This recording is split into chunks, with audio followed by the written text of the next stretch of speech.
It was supposed to be a peaceful Sunday morning. The kind where I could sit on my porch, sip my coffee, and enjoy a rare moment of calm. Instead, the tranquility was shattered by the gut-wrenching sound of wood splintering and crashing down. The noise jolted me so hard I nearly dropped my mug. My stomach sank before I even turned my head, because deep down, I knew. I bolted to the front yard, and there it was. A gaping hole where my fence used to stand. Shattered planks lay scattered across my lawn like a battlefield, fresh with the scars of destruction.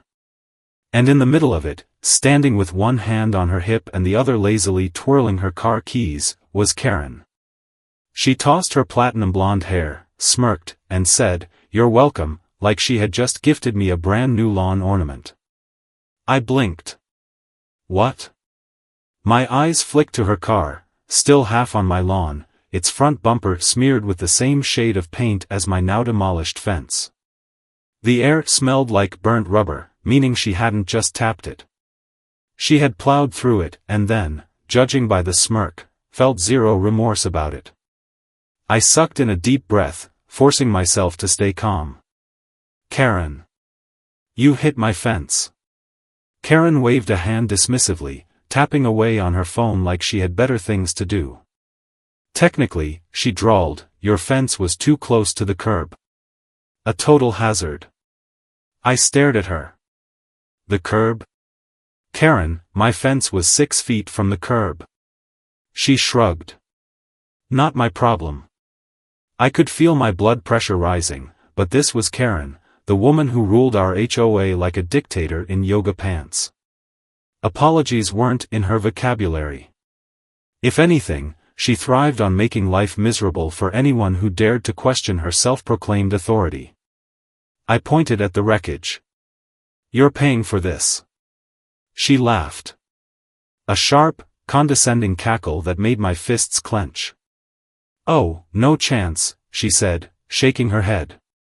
"And if you push it, I'll make sure the HOA fines you for unauthorized fencing modifications." She even air-quoted the last part, as if she were giving some grand speech. Then, with one final smug look, she turned on her heel, climbed into her car, and floored it, leaving fresh tire marks on my lawn. For a long moment, I just stood there, staring at the mess she left behind. Every fiber of my being screamed to grab a hammer, not to fix the fence, but to release my frustration on the nearest hard surface. Instead, I took out my phone and called my insurance company, already knowing the answer before they even picked up. As expected, since Karen claimed it wasn't her fault, I'd have to take her to small claims court. Great. But the frustration didn't last long. Because suddenly, I remembered something. Something Karen didn't know. For over a year, my landscaping company had been handling the HOA's maintenance contracts. We took care of the community's parks, trimmed the trees, and most importantly, managed driveway access. If we needed a spot for equipment storage or repairs, we could temporarily block off any driveway in the neighborhood. And Karen's driveway? It was about to become prime real estate. The next morning, I woke up feeling unusually refreshed. Maybe it was because I had spent the night picturing the look on Karen's face when she realized what was about to happen. I wasn't a petty man. Not usually. But Karen had pushed every button, abused every rule, and now, it was time she got a taste of her own medicine. I arrived at the HOA meeting early, paperwork in hand, greeted warmly by Mr. Reynolds, the HOA president. I could already hear Karen before I saw her, loudly complaining about someone's flower pots being too garish for the neighborhood aesthetic and threatening to fine them. She barely looked my way at first, until I took a seat and spread out my documents. Then, her smirk returned. "Oh look," she sneered, crossing her arms, "it's the fence guy. Here to finally apologize for making the neighborhood look cheap?" I didn't rise to the bait. Instead, I smiled and casually slid my paperwork across the table. "Actually, I'm here to request some space for our landscaping equipment. HOA-approved maintenance work. You know, keeping the neighborhood beautiful and all." Karen's smugness flickered. Where? I tapped the contract. Right across your driveway. I saw it then, the exact moment Karen's brain short-circuited. Her mouth opened, then closed. Her expression flickered between outrage and disbelief. You can't do that, she hissed. Oh, but I can, I replied, my voice infuriatingly calm. According to Section 4B of the HOA agreement, the maintenance team can temporarily close driveways for essential work. Since I manage the entire neighborhood's landscaping, that means I get to decide where and when. Mr. Reynolds, who had no patience for Karen's usual antics, nodded in approval. That's correct. If it's necessary for maintenance, then that's that. Karen seethed. I could practically hear her teeth grinding. She looked around, searching for someone to back her up, but no one dared speak in her favor. Mr. Reynolds handed the stamped approval back to me, and I stood up with a satisfied nod. We'll be starting first thing in the morning. By 8 a.m., my crew arrived in full force. 2 large trucks, a cement mixer, a stack of toolboxes, and the final touch, a massive bulldozer parked right in front of Karen's garage door, close enough that even Houdini wouldn't have been able to squeeze a bicycle out. I was enjoying my coffee when Karen burst out of her house. She was still in her robe, hair tied up messily, eyes wild with fury. What the hell is this? She shrieked, storming toward me like a heat-seeking missile. Morning, Karen, I greeted, tipping my coffee mug. Big project today. We'll be here for a while. She pointed at the bulldozer. You can't block my driveway. I have things to do. I tapped my clipboard as if checking something important. Actually, I can. HOA policy requires us to ensure pedestrian safety during landscaping repairs, and since your driveway is on a curve, blocking it is the safest option. I paused and added sweetly, wouldn't want anyone to get hurt. Karen's face turned red.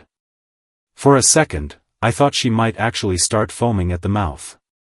You're doing this to punish me, she accused, voice shrill enough to startle a flock of birds from a nearby tree. I'm just doing my job, I replied smoothly, gesturing to my crew. Gotta follow the rules, Karen. She stormed back inside, slamming the door so hard that one of my guys raised an eyebrow. Think she's gonna call the cops? I shrugged. Wouldn't be surprised. By mid-morning, I caught glimpses of her peering through her curtains, watching us with barely concealed rage. Around noon, she tried sneaking out through her backyard, only to find a neatly stacked wall of mulch bags and potted plants blocking her exit. My guys had anticipated her every move. By mid-afternoon, the screaming started. I didn't even have to be close to hear her ranting on the phone. Pacing furiously across her porch, she barked orders like a drill sergeant. I couldn't hear everything, but I caught snippets about her lawyer, her brother-in-law's connections, and some vague threat about the Department of Neighborhood Integrity. I chuckled to myself. She was bluffing. She always bluffed. That evening, as we packed up our equipment, I noticed her garage door inch upward. She stood just inside, scowling like a villain plotting her next move. I didn't think much of it, until later that night, when my phone buzzed with a motion alert from my security cameras. I checked the feed and sure enough, there was Karen. Sneaking. With a flashlight. She crept up to one of our trucks, fumbling with the fuel cap. When that didn't work, she moved to the bulldozer, crouching down and reaching beneath it. I zoomed in. She was yanking on something. I sighed. This was going to be fun. The next morning, I arrived with the footage in hand. Mr. Reynolds took one look at it, sighed heavily, and muttered, "This woman is going to be the death of me." By the time Karen emerged from her house, still clutching her coffee mug like a shield, Mr. Reynolds was waiting for her. "We need to talk," he said curtly. Karen froze. Her face shifted from arrogance to panic as he played the footage for her. That's not," She stammered, searching for an excuse. You were caught tampering with equipment, he interrupted.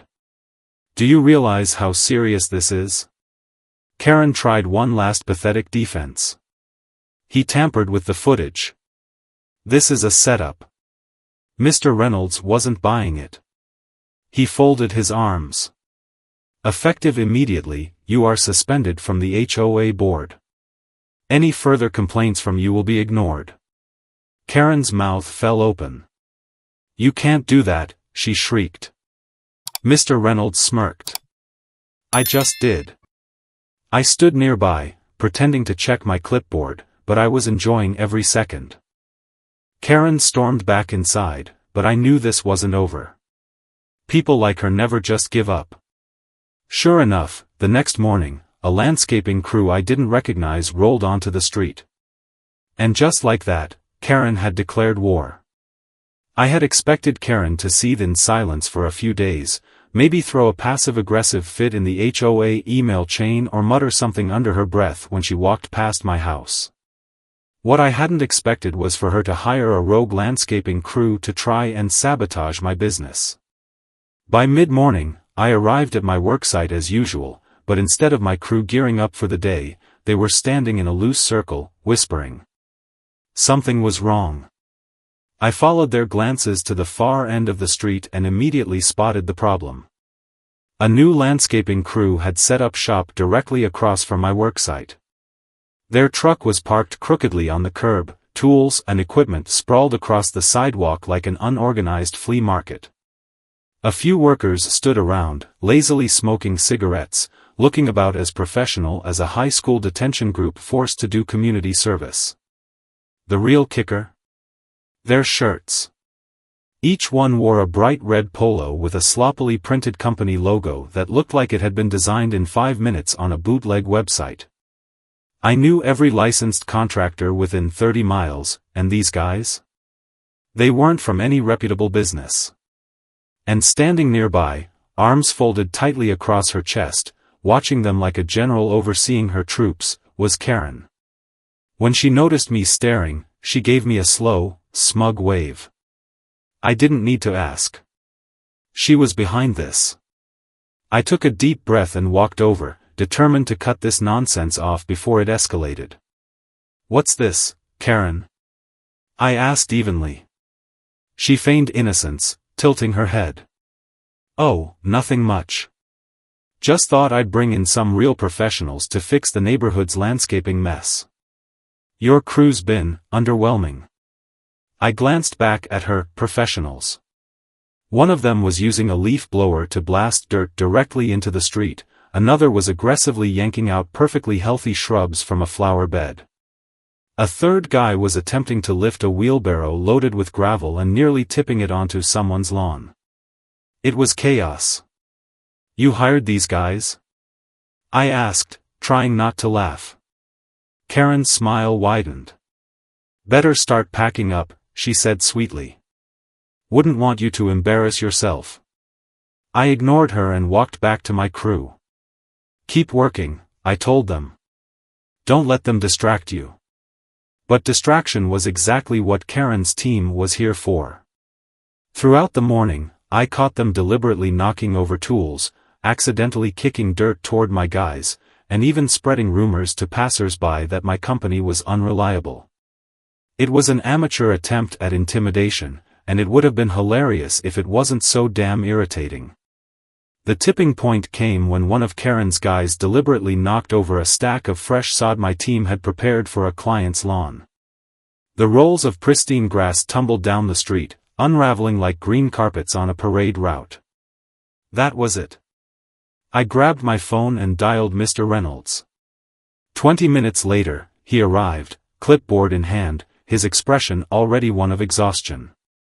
Karen, of course, immediately went on the defensive. Ah, Mr. Reynolds, she chirped, stepping forward as if she hadn't been orchestrating the worst landscaping job in the history of suburbia. I was just making sure the HOA had top-tier maintenance. I hired these fine gentlemen to. Mr. Reynolds held up a hand. Let's see their paperwork. The moment the words left his mouth, the energy shifted. The leader of Karen's crew, a wiry guy with tattoos snaking up his neck, sneered. Yeah, we're all good. Then show me your permits, Mr. Reynolds repeated, his voice hardening. Silence. I crossed my arms. You got insurance details? Liability forms? Anything that proves you're legally allowed to operate here? More silence. The crew knew they'd been caught. They started shuffling awkwardly, and before Karen could throw out another lie, their leader muttered, "We're out." In less than a minute, they scrambled to pack up their things, throwing equipment into the truck as if they were escaping a crime scene. Karen, on the other hand, looked like she was about to explode. "You think this is funny?" she spat at me, her face turning an unnatural shade of red. I raised an eyebrow. "I think it's sad. But hey, nice try." Before she could argue, Mr. Reynolds stepped in. "Karen, this is unacceptable," he said. "You've already been suspended from the board. Hiring unauthorized workers? That's another violation." Karen's mouth twitched. "You can't fine me for trying to help the neighborhood." Mr. Reynolds sighed, rubbing his temples. "You're lucky we're not pressing charges for hiring unlicensed contractors. You're walking on thin ice." Karen's gaze flickered to me, full of venom. She wasn't done. I could see it in her eyes. And I was right. Because 2 days later, the real nightmare started. I began receiving anonymous complaints about my business. Letters stuffed into my mailbox. Emails sent to the HOA. Ethan's workers are causing too much noise. His crew is damaging properties. His equipment is unsafe. He's overcharging the HOA. I even caught Karen whispering to a neighbor, instructing them to call the city and report a disturbance. When I confronted her, she gave me the fakest, sweetest smile and said, "Oh, Ethan. I'm just making sure the community is held to the highest standards." It was war now. And she had just pushed me too far. For the next few days, Karen was unusually quiet. Too quiet. The woman who normally paraded around the neighborhood like a self-appointed queen had vanished from public view. No smug smirks. No HOA emails. No passive-aggressive complaints. It should have felt like a victory, but I knew better. Karen never surrendered. Then, it happened. It started with whispers. Neighbors exchanging knowing glances as they passed by Karen's property. A few chuckles. A couple of cell phones discreetly snapping photos. And then the news spread like wildfire. Karen's prized lawn, the same one she had bragged about for years, was dying. At first, it was subtle. A few patches of yellowing grass near the edges of her driveway. But within days, the entire front yard was turning into a crispy, sun-scorched disaster. The once lush green blades drooped in surrender, the color draining from them like her influence in the HOA. Her sprinkler system had stopped working. I knew exactly why. See, when Karen lost her HOA power, she also lost her ability to dictate which vendors handled the community's landscaping. She must have been too busy trying to ruin my business to realize that I still had the official maintenance contract. And since I was now free to follow the exact letter of the regulations, I did just that. Every home in the neighborhood received equal care under the contract, which meant no special treatment. No extra watering sessions. No manual lawn adjustments. No tweaks to prevent her yard from turning into a crispy patch of despair. If Karen wanted her lawn to look perfect, she'd have to follow the same process as everyone else, submit a maintenance request, wait her. Karen had finally done it, she had run out of cards to play. The once untouchable queen of the HOA had been dethroned, humiliated, and reduced to a walking cautionary tale. Her presence, once a source of misery for the entire neighborhood, had become nothing more than a fading bad memory. She tried to sell her house, of course. But word had spread. Buyers who toured the property quickly learned about the neighborhood tyrant and her disastrous reputation. Deals fell through. Offers were retracted. No one wanted to inherit Karen's legacy of pettiness and HOA dictatorship. Then, after what felt like an eternity, she was gone. One morning, as I sipped my coffee on the porch, I watched her car pull out of the driveway for the last time.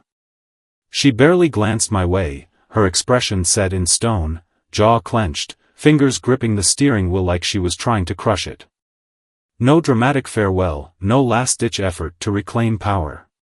Just silence. But the best part?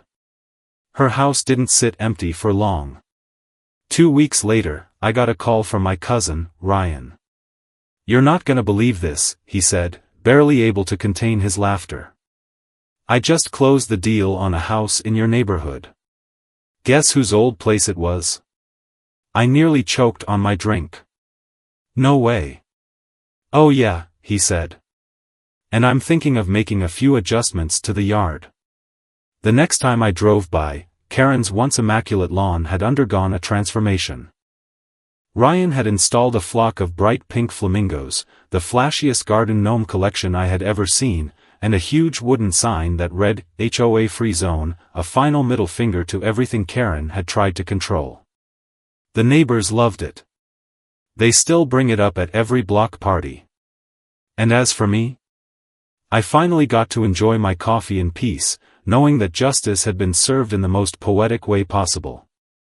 Have you ever dealt with an out-of-control HOA or a nightmare neighbor like Karen? Share your experiences below, let's see who had it worse.